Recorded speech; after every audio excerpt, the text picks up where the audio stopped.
Do you want to design the best interior? If you really want, you can't make it the best if you don't know the texture element and how to use it. The secret of interior design is coming up.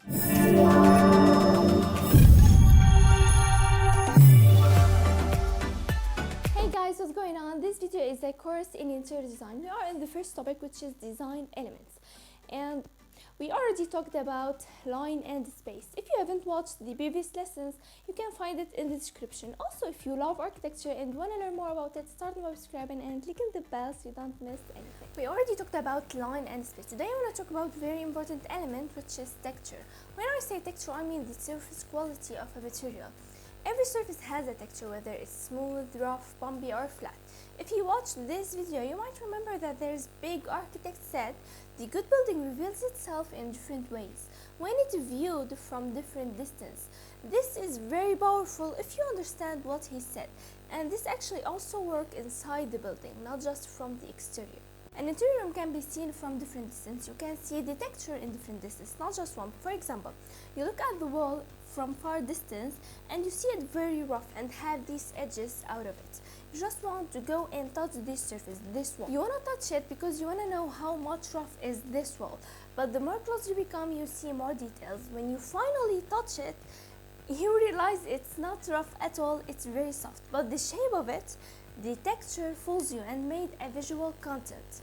It played with your eyes. In addition to our viewing distance, the position of the texture play a great role. Perception of texture is also influenced by the textures of adjacent surfaces as well as the lighting applied.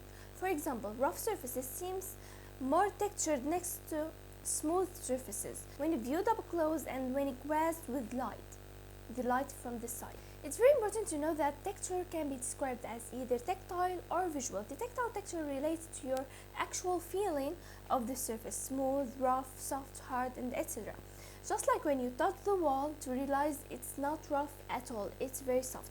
But the visual texture is your perception of what a texture might feel like just when you looked at the wall and you thought it very rough. We often make assumptions about the texture of a material based on our memory of touching similar surfaces. You can incorporate texture to enforce your design concept. What I'm trying to tell you that texture helps you to differentiate various objects and surfaces, transform light and influence scale, but it can also communicate with a practical design style. Tactile texture is produced by the physical surface texture, the relief of a material. Surface can feel smooth, soft, hard, rough, rich, grainy or bumpy to the touch. The play of light on the peaks and valleys of an innately textured surface create highlights and shadows which enhance the visual texture. Well, visual texture, sometimes we call it simulated texture, can be produced by color or by pattern. A particular surface can be made to appear quite different to the way it feels to the touch. Smooth surfaces can have visual textures. Small pattern can be read as texture, and fox finish can imitate other materials such as wood, brick, marble, silk, or stone. For example, typically when you envision a modern interior, glossy materials and minimally textured surfaces come to mind. These types of surfaces communicate a sleek and simple design style that often relates to contemporary interiors. When I add the styles lesson, you'll know what I mean. Every style has its own texture, but it doesn't mean you can't add your touch to the design, to the style, and put a rough surface in your modern design. It can be your focal point of the room. It's about obtaining a perfect blend of textures from all of the objects in the room rather than focusing on just one object or area of applying and using textures. When used with light, using the right types of light can create amazing effects. Some of them can affect the temperature of the room as well. For instance, shiny and smooth textures reflect the light and create cool effect and impression, whereas raised textures absorb the light more and as such create a sense of warmth and coziness. You would usually find cozy rooms to be full of textures. On the other hand, if your room uses only one color or monochromatic scheme, then adding textures adds a subtle exquisiteness to the feel of the room. Applying texture should be based on how the other elements of the design have been used in the room. or what outcome the designer is planning to achieve. Rough or coarse textures lend a warm feeling to the room as they reflect less light. They make the object look and feel rustic and add more weight to them. Smooth and shiny textures, on the other hand, present a cool impression and feel colder. They lend a pristine and modern look to the interiors and make the objects in space look sleek and stylish. Scale is another element that undergoes a drastic change when used with the right kind of texture. Interior designers can use them based on the desired result they are expecting for a room. They can use the texture to make a room look heavier or lighter. How is it done? I'll tell you how to do that. Consider a simple sofa in the room. Now just imagine a rough and coarse type of upholstery covering this sofa. A simple sofa in the room gets a heavy look just because of the texture. Now replace this rough upholstery with shiny and smooth linen. The room would lighten up, and so would your sofa. This example is called visual weight, which is key when creating one of the most important design principles, balance. Color and texture, when used appropriately, complement and complete each other perfectly. Heavily textured objects will reflect less light, and as such, they provide a dark shade of the color scheme of the room. On the other hand, smooth textured interiors will reflect more light and add to the brightness of the room. Based on this simple rule, interior designers can choose where to use what texture based on the lighting requirements in the room. Textures should be handled in a unified manner, with every texture in interior feeling comparable with every other.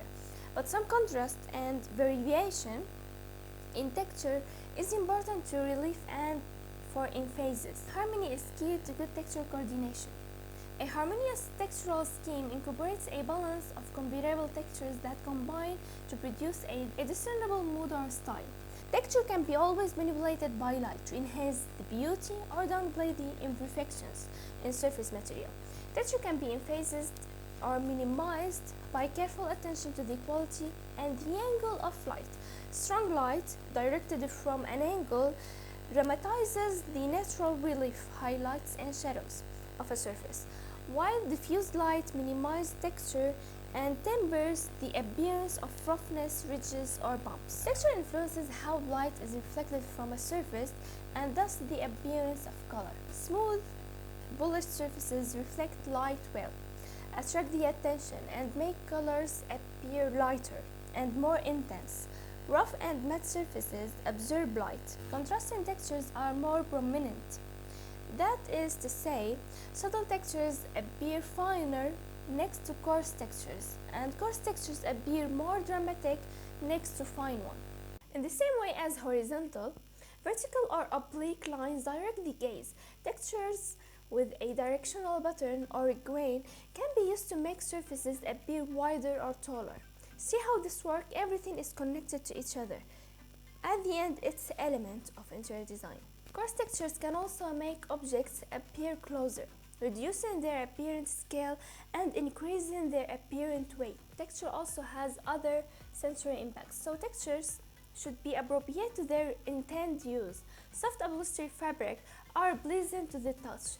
Coarse ones can be uncomfortable, and the sleek ones can feel slippery and cold. Texture also affects the acoustics of space. Uneven and porous textures absorb sound, while smooth surfaces reverberate and magnify it. Upkeep is also a consideration in textural selections. Smooth, flat surfaces show dust and fingerprints, but are easier to clean and maintain, while even surfaces, such as deep carpet pile, conceal dirt but are harder to clean. Smooth surfaces with visual textures combine the best features of both. They are concealed dirt and they are easy to clean. Texture is all around us. In every object, you can find it or add it not just on walls, but with furniture, sheets, accessories, and rugs, and etc. Furniture. Your furniture is always going to be textured. If it's wooden and has coarse texture, your room will have that rustic look and feel heavy. If, however, the furniture is shiny and smooth and is made up of glass, your room will look sleek, modern, and lightweight. Wall covering. In a similar way, your wall covering, which may be wallpapers or even wall colors, if textured, can create a wonderful effect. Smooth textured, bright colored walls or wallpapers enhance the brightness of the room and make it look bigger and brighter. On the other hand, rugged textured, dark colored walls make the room look smaller. That doesn't mean the coarse textured walls shouldn't be used. The idea is to use the right texture in the right space. Accessories. Books are my personal favorite to use in decorating. I find that books help liven up a room and introduce a range of textures and patterns without being overbearing, because they only count as one element of a room, no matter how many there are. In addition, they help warm a room and create a cozy atmosphere. Why is texture important? Texture, like all the other elements of interior design, is indispensable. You can still block one or the other element to be present in the room, such as light, but you can do without texture. Every object in the room has its own texture, and even if there is no object in the room, the wall and the floor have a texture. As such, it's important to use these textures perfectly to bring out the best room. The entire scheme looks boring and mundane. Incorporating a mix of textures from the onset will help the unity and harmony in a room and create some focal point to draw the eye. When it comes to adding texture, the most important thing is a light reflection. You need to know the impact of light and which tactile and visual types of textures you are planning to use. It's important not to go overboard using too many similar and contrasting textures. Start a room with a selected number of textures in mind, and then add more elements to the room without deviating from the chosen one. 7 final tips using texture in interior design. 1. Use only a few different textures in one room to avoid creating visual clutter. 2. Ensure that all textures that you are using are united by common design elements. 3. Coarse textures are heavy, smooth textures are light, and their proximity to one another accentuates the difference between them. 4. Rough textures are intimate, smooth textures are more sophisticated. Take your lifestyle into account when designing to find the perfect midpoint between practicality and flair. 7. Balance is the key to success. Now let's talk a little bit about pattern, because it's very close and related. Absolutely, pattern can help to add texture to surface, but it has a very different definition. Pattern relates to the perception of a graphic motif on a material. Remember that texture refers to the quality of a surface, whereas pattern relates to illustrative perception. In interior design, pattern is often applied using wall covering, tile, carpeting, and other graphic elements, just like texture. Pattern can also define surface, impact scale, convey a design style, and add visual interest to the space. But no matter what you are using, you need to be careful. You need to keep the balance in the room, the harmony. You can't add texture or pattern just like that because you love this texture, you love this pattern, you find it pretty good. It might not relate to the style, or make unbalanced room, or even makes the room look heavier, cramped, dark, and noisy. You need to be perfect with the basics to add these two, the texture and the pattern. Your design must send the right message to your customer, guest, or even your boss. And that was all for today. Thank you for watching. But before you go, tell me in the comments if that was helpful for you. Do you usually use pattern in your design or texture in your design? And if there's any question, I'll be glad to help. And if you like the video and you love architecture and all of the related stuff, consider subscribing. Have a nice day and good luck.